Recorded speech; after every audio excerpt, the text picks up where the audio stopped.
If you are new to my channel, please do me a big favor. Please subscribe and hit the bell button found at the lower right of this video screen. Thank you in advance and bless you! Good day everyone! I'm Miss Say Caranza, one of the licensed real estate broker based in Cavite. And right now po, I'm here at Estancia Enclaves located along highway of Antero Soriano Road, Barangay Halayhay, Tanza, Cavite. If you are looking for a super commuter friendly na subdivision, ay ito na po yung hinahanap ninyo. Antero Soriano Road ay ito po yung main highway ng Tanza, Cavite na kumokonek sa Centennial Road na papuntang Cavitex Expressway, papuntang Costa Road, Pitex Terminal, Naiya Road at pa-EDSA at pa-Manila. Around 40 minutes to an hour ang driving time po dito if galing po kayo ng Pitex Terminal. At one ride away lang po ito from Pitex at Avenida Terminal. Kaya pagbaba po ninyo ng bus or UB Express ay subdivision gate na po ninyo. Pwedeng-pwede po ninyong lakadin ang bahay ninyo from the highway. Sa labas po ng subdivision, may mga buses na po doon na diretsong pa Pitex Terminal. Meron na rin po doon mga UB Express, papunta ng Mall of Asia, meron din po papuntang Avenida, meron papuntang SM Bacoor, at meron din papuntang Zapote Las Piñas. Kaya kung kailangan nyo po ng 24/7 access sa sa mga public utilities, sobrang po to, super commuter friendly. Hindi nyo po aalalahanin kung kung madali lang po bang access palabas at papasok dito sa atin sa Estancia Enclaves. Kaya kung kailangan nyo po ng gantong klaseng subdivision, ito na hinahanap ninyo. Napaka-rare po nito na talagang along highway po siya. Estancia Enclaves is owned and developed by Raymoland Lands Development Inc. To name a few of the successful real estate project po nila: Nostalgia Enclave sa Dasma, Jubilation Enclave sa Laguna, Tradiso Enclave sa Imus, Villaggio and Valencia Enclave sa General Trias. Iyan po yung mga natapos na naming project and sold out na po. And sila rin po yung owner ng Revisco at AUB Bank, just to name a few of the businesses ng ating developer. Dito po sa Estancia Enclaves, ang mga bahay po dito upon turnover ay complete finish na. Meaning to say, gamit na lang po ang inyong dadalhin at malilipatan na ninyo ang inyong bahay. Meron na po itong mga tiles, may 3 bedrooms, may 2 toilet and bath, may garahe at may provision for dirty kitchen at laundry area. Gamit na lang po talaga ninyo ang inyong dadalhin dito. And ito pa po, ang maganda po dito sa ating model unit sa Estancia, ang itatayo po dito ay duplex type o twin home. Kaya if you have in mind na gusto po ninyong magkaroon ng expansion in time o kaya meron po kayong 1 or more cars or 1 or 2 car, pwede nyo pong gamit yung extra lot sa gilid ng inyong bahay kasi parang single attached na rin po ito. Right now po, itong pinapakita ko sa inyo ay yung bagong phase na kabubukas lamang po dito sa amin sa Estancia Enclaves. Kasi na-sold out na po namin yung first phase at napakarami po talagang nag-aabang na mag-open po ito. I'm glad to announce na yung new phase sa Estancia Enclaves ay nag-launch na. Kaya dun po sa mga clients namin na nag-aabang na mag-open ang new phase sa Estancia Enclaves dahil naubusan po ng twin homes o duplex type dito sa naunang phase, ay good news po. Pwede na po kayong mag-reserve at mag-tripping pool uli dito sa ating new phase. Dito po sa new phase ay puro twin homes lang o duplex lang ang itatayo. Dahil po based sa mga clients na nag-aabang sa new phase ay puro duplex o twin homes po ang gusto nilang i-reserve. Kaya naman itong phase na ito ay dedicated lamang for twin homes. By the way po, to our new viewers na hindi pa po nakakakilala kay Estancia Enclaves, Estancia Enclaves is a 30-hectare residential development with 270 house and lot units for Estancia West. Yung Estancia West, yan po yung na-sold out namin na units na may model units ng duplex o twin homes at 4 to 6 cluster na town homes. Ang mga units po namin dito sa Estancia Enclaves, pag tinurn over na, ay complete finish with tiles na po. As in, yung duplex namin dito ay lilipatan na lang. As in, furniture na lang po at gamit ninyo ang dadalhin po ninyo dito. Kaya perfect po ito sa mga OFW family na si husband nag-work sa ibang bansa at si wife at kids lang ang natitira dito sa Pilipinas. Hindi na kasi mahihirapan yung mga family members ninyo na naiwan dito sa Pilipinas para mag-interior or ipapagawa pa yung loob ng bahay. Ready na siyang lipatan. Gamit na lang po talaga yung dadalhin. Bukod sa complete turnover na po ito, dahil since tayo ay along highway ng main road ng Tanza, ay napakalapit at napapalibutan po tayo ng lahat ng necessity ng isang pamilya. From subdivision gate, mga around 4 kilometers lang po ay nasa pinakamalaking wet and dry na po tayo ng Tanza. At from there, katabi lang po nun yung Pure Gold Tanza and ang newest SM Tanza. Mga banks, hospital, school, schools like government school or private school, police station, at dahil probinsya pa po ito, malapit din tayo sa mga resort at mga pamilihan dito ng mga gulay ay talaga naman pong fresh pa at mura po, lalo na po sa mga isda. Though napapalibutan po tayo ng resort, ang ating subdivision ay magkakaroon pa po tayo dito ng mga magagandang amenities like parks and playground, clubhouse na may kiddie pool at adult pool, may basketball court, and syempre po meron din po tayong chapel. Dito po sa binuksan na new phase ay nag-iisang model unit lamang po ang itatayo, which is si twin homes o duplex type na complete finish pag tinurn over. Itong pinapakita ko po sa inyo ngayon, ito po yung binabanggit ko na twin homes or yung ating duplex type. So as you can see, para na po siyang single attach. Itong unit po na ito is actually unit ng aking client na nag-accept ng kanilang bahay dito sa Estancia Enclaves. Kung ano po yung makikita ninyo dito, ito po yung sample ng actual na turnover ng unit. Kaya po, di ba, napakaganda po ng design. Contemporary modern design po ang tawag namin dito. Meron na po itong tiles pag turnover. May 3 bedrooms, may 2 toilet and bath with complete fixtures. 2 garage with provision for dirty kitchen and laundry area. Kung nakita nyo po kanina, di ba, napakalawak po ng bakuran. Ang laki po ng lupa is 80 square meter. Pwede pa pong mas lumaki dyan, conforme po kung makakakuha kayo ng end lot, corner lot, or yung tinatawag namin na parang unit na for business purposes. Kasi pag itong unit po ng client ko po na ito is pwede po silang mag-business dito at mag-extend kasi itong lupa nila dito is around 100 plus square meter. Ayun po. So, ang laki naman ng bahay ay 55 square meter. Naka-sliding door na po ito sa gilid.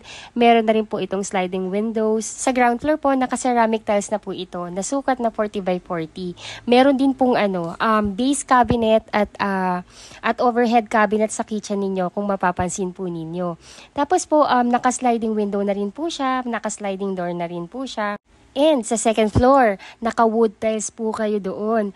And ito pa po yung kagandahan. Yung bahay po, yung lupa po is already treated na ng mga anti-pest na i-maintain nyo na lang po yearly para di na po kayo papasukin ng mga kung ano nung pest like anay. Kagandahan po dito sa twin homes, may extra lot po kayo para in case na gusto po ninyong palakin yung inyong unit or gumawa ng extension, may extra lot po kayo. Or just simply na kailangan nyo po ng ng space para sa inyong car garage. Kaya po dito ng 1 to 2 cars. Or just want a space para may matataniman ng mga ornament plants po ninyo at matatambayan sa hapon. Ang perfect po ng bahay na ito para sa inyo. As you can see po, dito sa labas, nakasement na po siya itong garahe po ninyo. Then sa likod din po, may rin po doon. Nakasement na rin po siya. Then meron po kayong provision doon ng dirty kitchen. Ganun po kalawak yung yung magiging extra lot niyo dito sa gilid. Kaya super kumbaga po, super sulit yung ilalabas po ninyo in every peso dito sa bahay na to. Kasi actually po, dito sa bandang Tansa, ito na po yung pinaka-affordable na duplex na makukuha po ninyo. Mamaya po, i-discuss ko rin po sa inyong computation at yung proseso kung paano po kayo makakapag-reserve ng bahay dito sa atin sa Estancia Enclaves. Appreciate nyo po talaga yung lupa dito kasi malawak po. You can do your balcony or your extension. Or kung gusto nyo po lagyan pa ng isang room dito sa ground floor, you can do that kasi nga po, meron pa kayong extra lot. Ayun, so, nililibot ko lang po kayo dito para at least you would have the idea and a better look kung ano po yung ine-expect ninyo once na makapag-invest kayo dito sa amin sa Estancia Enclaves ng Twin Homes. You can do your extension or gusto nyo ilipat yung inyong kitchen sa loob, gusto nyo ilabas, you can do that kasi you have your extra lot dito sa likod. Ayun, so ito po yung napakita ko sa inyo is actually big lot po ito ha. This is not a 80 square meter kasi po itong nakuha ng client ko is actually a big lot po. Ayun po, so para lang po you have the idea kung gaano po kalaki yung pwede nyo pang makuhang extension in case na si duplex po yung magugustuhan ninyo. So let's go back po dito sa loob. Dito po sa ground floor, ay narito po yung inyong living area, dining area, kitchen area, may built-in cabinets na as you can see po. Then may 1 toilet and bath. Ayun po, so ayun po yung kagandahan dito, halos lahat ng yung basic na kailangan natin is kompleto na and hindi na po mahihirapan yung mga lilipat dito. Kailangan na lang nila is yung gamit nila. And look, tinan nyo naman po itong toilet and bath. Napakaganda po. Ang napakalinis po talaga ng pagkakagawa. As in, kung ano po yung nakita ninyo dito sa actual na turnover, gantong-ganto rin po yung marireceive ninyo. For me po, napaka-impressive talaga ng turnover nito kasi along highway po ito and yung binibigay na na specs ng developer natin sa isang bahay, andito na lahat. Kaya yung po namin, yung first phase po namin, ang bilis po niyang na sold out. And Kaya sobrang dami rin pong nag-aabang na mag-open po tong phase na to. Kasi sulit na sulit talaga. Comparable pa doon sa, yun nga, along the highway. As in, super commuter friendly. And we all know, pag along highway po yung property, mas mabilis tumaas yung appraisal ng unit. So, ayun po, napakaraming advantages kasi pag dito kay Estancia Enclaves. So, ayun, paakit na po tayo dito sa second floor. So, sa second floor, naka-wood tiles na po yung ating stairs and naka-metal handrails po siya. And as you can see po, ang liwanag ng bahay. Kasi po, naka-ano po tayo. Dito sa paakyat, naka-cathedral window po siya. And dito po sa second floor, naka-wood tiles na po tayo. Lahat po yan. And in every room, lahat po yan, meron pong mga built-in cabinets.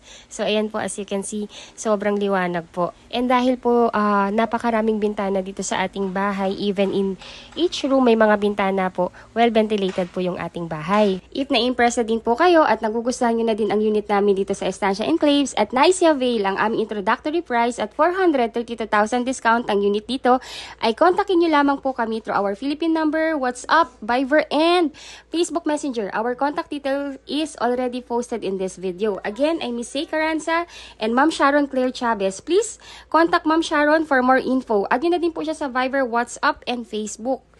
In each room po, meron na rin po tayong nilagyanan dito ng aircon. Ayan po.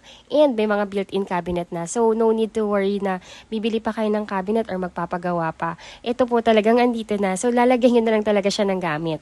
If OFW po kayo at wala sa Pilipinas at nais nang mag-reserve na inyong pangarap na bahay dito sa Estancia Enclaves, all you need to do ay magtalaga lamang po kayo ng inyong magiging representative na siyang ititripping po namin upang mag-sign ng documents na patungkol sa pagkuha po ninyo ng inyong pangarap na bahay dito sa amin sa Cavite. At siyang magbabayad na rin ng reservation fee sa subdivision cashier or online reservation direct sa developer's bank account po.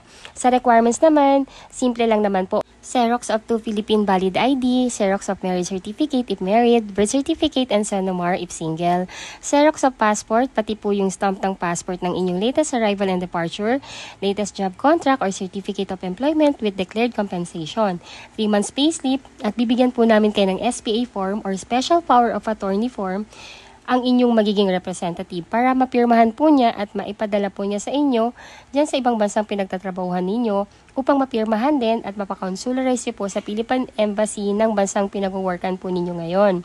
Ganun lang po yung process ng pagkuha ng bahay sa atin. Easy as 1, 2, 3. Right now po, dahil kaka-launch pa lang po ng ating new phase at pre-selling pa lamang po ang ating mga units dito, ang standard turnover po ay 24 months. Ang total contract price po ng Twin Homes dito sa atin sa Estancia Enclaves ay 4,032,000 pesos. Pero dahil nga po kaka-launch lang ay nagbigay ng 432,000 promo discount ang ating developer. Kaya ang magiging net TCP na lang ng bahay ay 3,600,000. Kaya grabe, super affordable po niya talaga ngayon. Kasi yung mga prices na po talaga ng mga bahay ng Twin Homes is nasa around 4 million plus na po. Comparable po dun sa mga natapos na naming project na may gantong model din. Kaya super affordable na po talaga kung i-compare po sa complete finish at napakagandang spec. At number 1 po yung location niya, along highway po ito. Kaya itong bahay na to, as much as possible, kung kaya niyo pong mag-avail na nito, bakit hindi niyo pa po ito i-reserve? Kaya sa lahat po ng aming mga kliyenteng nag-aabang na mag-reopen or mag-open tong phase na to, ito na yung chance ninyo, makukuha ninyo ng introductory price. Remember, this is 4 million. Pero ngayon po, kung magre-reserve kayo, this is only 3.6 million. We just don't know hanggang kailan yung promo. Kasi po, bigla po nag-change talaga yung pricing ng bahay. Kaya habang meron pa pong promo, i-grab nyo na po ito. The first cash out is 25,000 pesos for the reservation fee. Bali po yung total na down payment natin is only 1.9%. Base po yan doon sa total contract price natin. So ang total down payment po natin is 68,400. I-deduct po doon yung cash out ninyo na 25,000. So may remaining na lamang po kayo na kailangang bayaran within 30 days na net down payment na 43,400 plus 5% na initial MF na 12,600. So i-ano lang po yun, i-add lang po yung 43,400 plus yung initial MF na 12,600. Bali yung total na down payment na needed pong mabayaran within 30 days upon reservation is 56,000 pesos po. After po ninyong matapos mabayaran yung down payment, stop payment na po kayo at ipapa-approve na po yan sa bank financing. Usually po, lumalabas yung approval natin within the period of 3 months. Pag may approval na po, doon pa lang po mag-i-start yung inyong monthly amortization kay bank, which is pwede ninyong bayaran ng 25 years to pay, 20 years to pay, 15, 10, or 5 years to pay. For 25 years to pay po, that will be only 26,653.43 centavos po. Ngayon po, if ever man po na hindi kayo ma-approve sa 25 years, meron naman tayong 20 years, may 15 years, may 10 years, and 5 years to pay po. Ayun po yung mga shorter term natin. Ayun po. So, and of course po, pag approve na po kayo, pwede na po nating i-request yung inspection ng inyong unit at pwede nyo na pong i-accept ang susi ng inyong bahay at pwede nyo na po itong malipatan. Easy as 1, 2, 3 lang po ang steps sa pagkuha ng pangarap nating bahay dito sa Pilipinas. By the way po, this is re-edit video last August 5, 2025. Baka po kasi mapanood din niyo yung akin video na ilang buwan na yung lumipas. Malamang po, nag-price increase na. Kaya po, ayun po, I will just comment na lang din po if ever man po na nagbago na yung presyo. Or please add us po sa aming mga Facebook account. Yung aming Facebook account po, nandito po sa link ng nandito po sa text description ng video po na to. Please add us po para po at least if you have questions or gusto niyo na pong ipatripping yung inyong relative or kamag-anak or kayo po mismo, you can just message us and we do exclusive site tripping daily po. If you think po na nakakatulong po kami sa inyo upang magkaroon ng kaliwanagan sa pagkuha ng inyong pangarap na bahay dito sa Pilipinas, ay please like this video. Also po, if you are new to my channel, please do me a big favor po.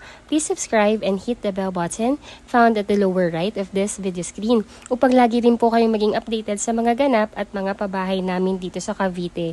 Thank you for watching and God bless po sa ating lahat. Till our next video. Bye-bye po! Ayun po, so I'm back. Bali po, itong pinapakita ko sa inyo is yung mismong highway ng Antero Soriano. So, Antero Soriano Highway, yun po yung main highway ni Tansa, which is connecting sa Centennial Road, connecting sa Cavitex, and connecting sa Coastal Road. So, one ride away lang talaga tayo if we are from Manila.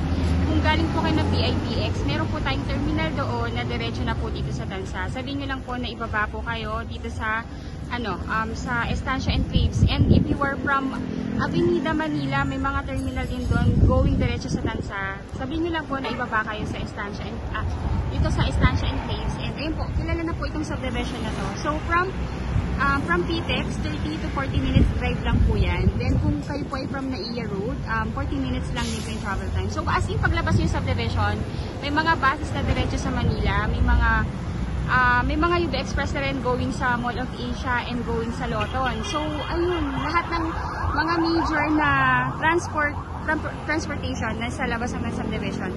So, ito po yung main road. Then, pag diniretso po natin yan na yung Estancia Enclaves, yung kung may tent na yon. Wait lang po, lapitan natin kasi may truck. Ayan, so, ayan na po, Estancia Enclaves na po yan. So, walkable po siya from the subdivision going po dito sa main highway. Ayan. Ayun po, ayun. So, if you are new to my channel, please don't forget to subscribe and hit the bell button found at the lower right of this video screen. Maraming salamat po sa inyong panonood and God bless po sa ating lahat. Bye-bye po!